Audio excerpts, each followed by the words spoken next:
has started.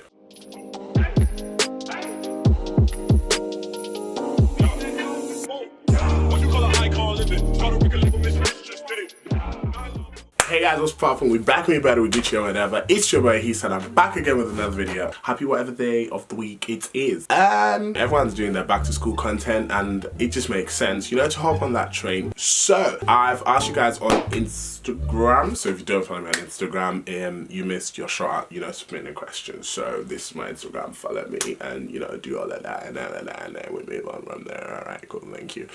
Now, whatever questions you have regarding university, going back to school, all that kind of stizzle and shizzle, send them through and I'll answer them. That's what I'm doing in this video because it's September. School's right around the corner, summer's up. I'm not gonna lie and say I'm gonna try and answer every question because I can't, like I physically can't, because I'm going to have to sit through that video editing, and for me a long video is 14 minutes. So after that, we'll cut it. I don't have my glasses, so this should be quite interesting. Okay, question 1. Level up from first into second year of uni. Tip. First year of uni is actually not as hard as life makes it out to be. Everything is an introduction, if that makes sense. So you're being introduced into your course. So therefore, you know, you get introductory courses into stuff like that. Introduction into international relations, 101 foreign policy, those type of modules. Whilst second year, they already expect you to know your stuff to a certain extent. So it does get much more harder. Manage yourself accordingly. You know, if you get a piece of work, get started ASAP so you don't attempt to do a 4,000 word essay 2 nights before the deadline. And I am talking from personal experience. So yeah.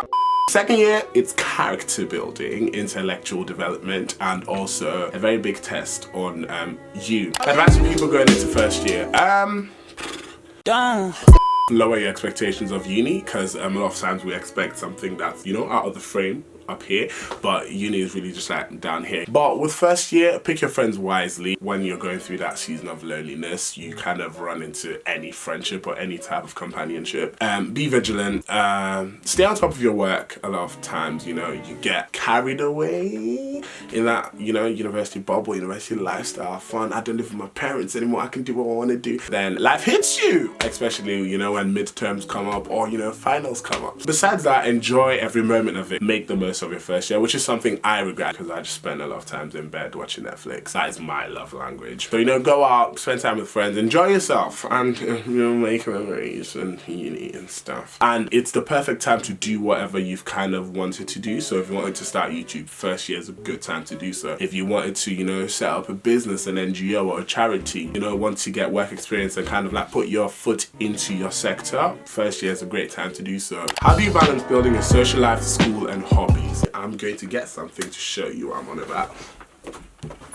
A few moments later. Okay, never mind, it's downstairs and I'm not going that far to come back up. So, yeah! I was studying whilst doing YouTube. I was part of the African Caribbean Society and I was singing in church and outside church. I was very much involved in church outside the choir as well, while still having a decent social life, I'd say. I also did 3 different work experiences in my second year. Yeah, I was doing a lot. When it comes to balance, I'd say get yourself a diary or an academic planner or whatever, one of those things. Line up what you need to do for that week. So what I did is Sunday evening, so like after church and after I've kind of like cooked for the week, I set aside like 2 hours to plan my week. So every single day I'd lay out what I needed to do. And yeah, with balance, you really need to be able to be disciplined and have very good time management. I said I'm leaving this place at 9 o'clock. By 8:59, I've packed my bags, I'm ready to go.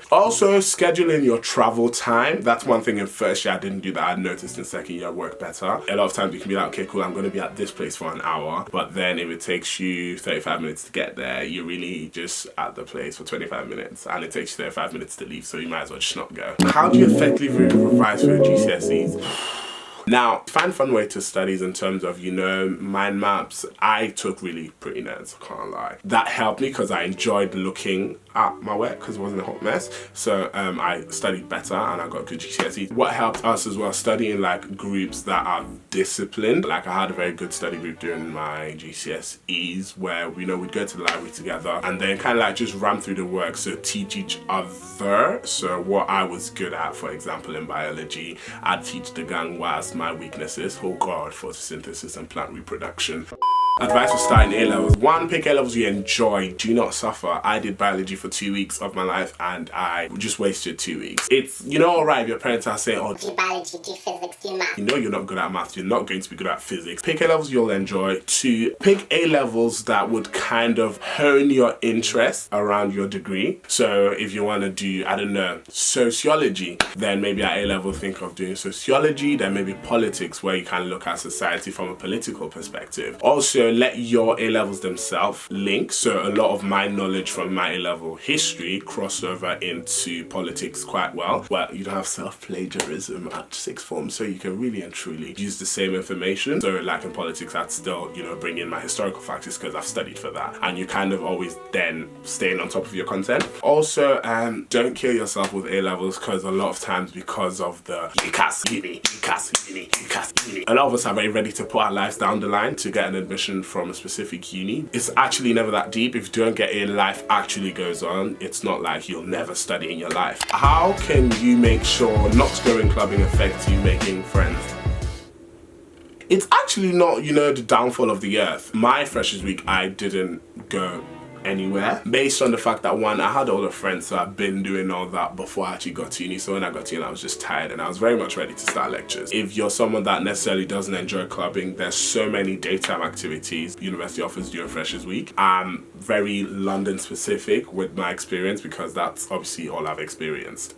Self-explanatory. King's, LSE, UCL and Imperial, during the day there's like a bunch of activities. You can go on like a boat tour of your campuses. There's just a lot going on. So for King's, there's the Welcome app. This isn't even King sponsored, but whoa, I'm doing a lot. But there's a Welcome app that has like different activities during the day, and you can basically just register to secure yourself a seat. That way, you know, you can make friends. There's obviously then course related events during Freshers Week where you can meet friends from your course, because it's all good that, you know, going clubbing and saying, oh, this is how I'm meeting friends, but then again think, besides the club, do you have the same interests? I don't even know your degree, like, okay, cool. Oh my god, what do you study?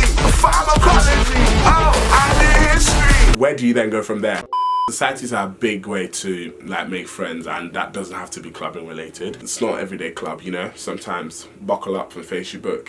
Opinions on commuting to university, will it affect their experience? I've never commuted, but from the people I know, yes and a no. Sit down and be very realistic. Is it something you can see yourself doing for 1 year and then moving out, you know, your second year? Is it something where 3 years of making that same journey every morning is very daunting to you and you don't want to do it? Of course, you know, the saving money helps, but then also consider the money you're spending on travel. Will it affect your uni experience? It affects the experience of, in terms of living alone, because you obviously live at home. I'm very cautious with my answer, because if you go to uni in London, you kind of always commute anyway, because there's no on-campus accommodation. There's campus accommodations by the uni, but then you travel in. So you're kind of still commuting anyway, but you know, that's the loss of London.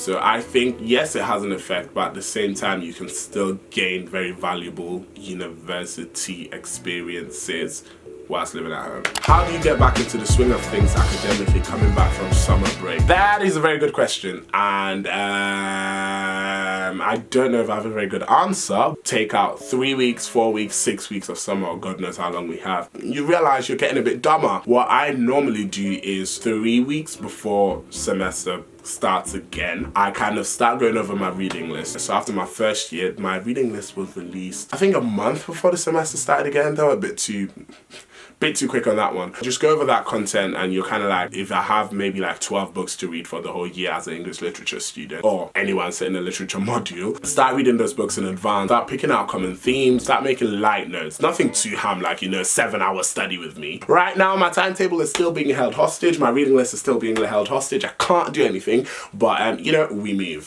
What's your opinion on taking a gap year before starting university? I think it is one of the best things you could do for yourself if you know yourself. If you don't, it could be one of the worst things you could do for yourself. A-levels, a very, very incredibly challenging period. It makes sense, you know, to take out a year before jumping into university. One thing to point out, if you're someone that can get very complacent in, you know, doing nothing, one gap year can turn into 2, can turn into 3. What are you doing during that gap year? Are you getting experiences? Are you working? But just don't sit at home. What ways can parents/older siblings support a child or a younger sibling going to uni? pull back on the pressure, you know. Parents of like, you know, a specific demographic, I don't want to name it, Nigerian, can be extremely on your back, you know, in terms of, oh, get first class, you gotta be great in life, which is great, you know.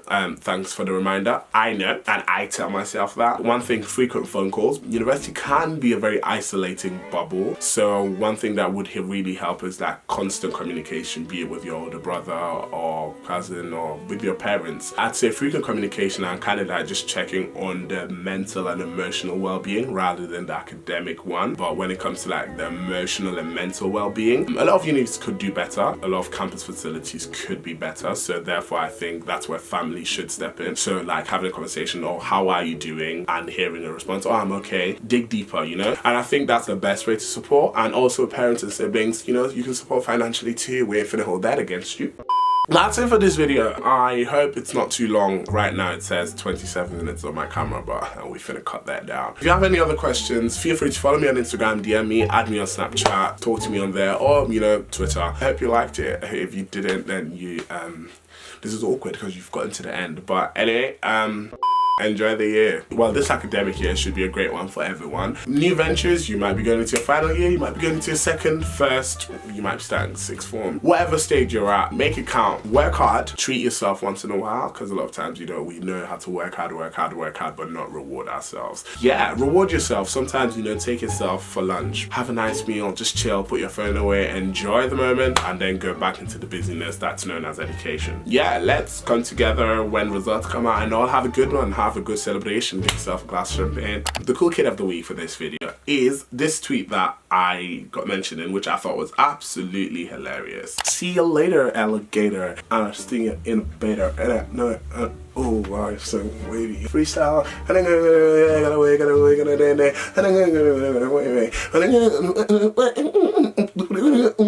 Quality content, absolute gold. To be a cool kid of the week, comment on something, message me on something, you know, basically just get my attention away from this video and away from life. And that's basically it. Stay blessed, stay stressed, never vex. The cool kid is out. See y'all later and have a good academic year, baby. Bam.